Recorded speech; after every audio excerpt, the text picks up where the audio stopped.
Au Cameroun et au Burkina Faso, l'ingéniosité des femmes est partout. Elles sont la cheville ouvrière du secteur informel agricole. Pourtant, elles font face à des défis persistants, des inégalités de genre, des stéréotypes qui limitent leur carrière et un accès difficile aux filières scientifiques et technologiques. Toutefois, pour pallier ces difficultés, le gouvernement camerounais a consenti à mener des actions pour créer un environnement favorable à l'autonomisation de ces femmes et jeunes filles.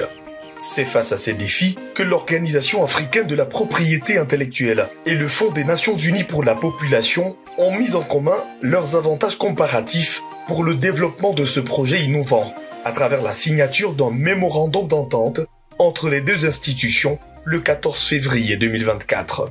L'objectif, promouvoir l'autonomisation des polytechniciennes et des femmes commerçantes à travers le renforcement des capacités, l'appui à la transformation des produits et la distribution par l'innovation en vue de l'accès à la propriété intellectuelle au Cameroun et au Burkina Faso. Le partenariat va au-delà et s'intéresse également aux 5 millions et plus de Bayam Salam qui existent. Donc, vous développez les outils. UNFPA et l'OAPI accompagnent le développement de ces outils et la maturation. Et justement, ASBI offre un marché d'utilisation et de consommation parce qu'une invention qui n'est pas utilisée est vouée à l'échec.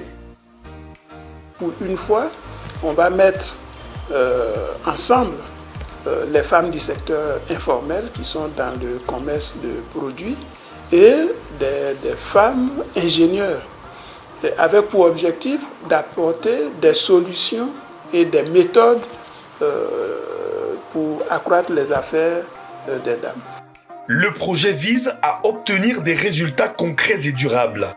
Premièrement, une analyse complète de la situation dans les institutions partenaires sera réalisée afin d'identifier les synergies et les besoins en renforcement des capacités. Deuxièmement, les capacités des femmes scientifiques et des femmes de l'agrobusiness seront renforcées en matière de production et d'innovation. Des ateliers de formation leur permettront de maîtriser les méthodes pour stimuler leur créativité et de comprendre l'importance de la propriété intellectuelle. Troisièmement, un environnement plus favorable à la créativité et à l'innovation sera promu. Cela passera par la promotion des normes sociales positives en faveur de la propriété intellectuelle, de l'égalité du genre et de la santé de la reproduction. Des actions de plaidoyer et des causeries éducatives seront menées pour encourager les femmes à s'orienter vers des filières scientifiques et technologiques. Enfin, des solutions innovantes pour l'autonomisation et l'accès à la propriété intellectuelle seront identifiées, soutenues et accompagnées. Cela se concrétisera par l'organisation d'une compétition d'innovation et l'accompagnement des projets lauréats dans le processus de protection intellectuelle et de transfert des technologies. Ces résultats permettront de créer une dynamique permanente d'attention et d'impulsion, assurant la réalisation du plein potentiel des femmes et des filles. Pour ce projet particulièrement, nous visons plusieurs objectifs. Premièrement, d'abord, pouvoir produire des solutions durables et efficaces pour les dames Bayam Salam, pour leur commerce. En classe, on apprend la physique, la chimie et autres. Ici, on met en pratique cette chimie-là à travers comment produire le gaz, comment faire voler un drone, c'est un de projet assez efficace et intéressant. Les cibles de ce projet sont variées, mais toutes au cœur de l'autonomisation des femmes. Le projet vise directement 500 femmes et filles. Les cibles principales sont les membres d'associations féminines, de filles scientifiques et de femmes de l'agrobusiness. En tant que cible secondaire, le projet touchera également les jeunes filles et femmes des zones d'intervention.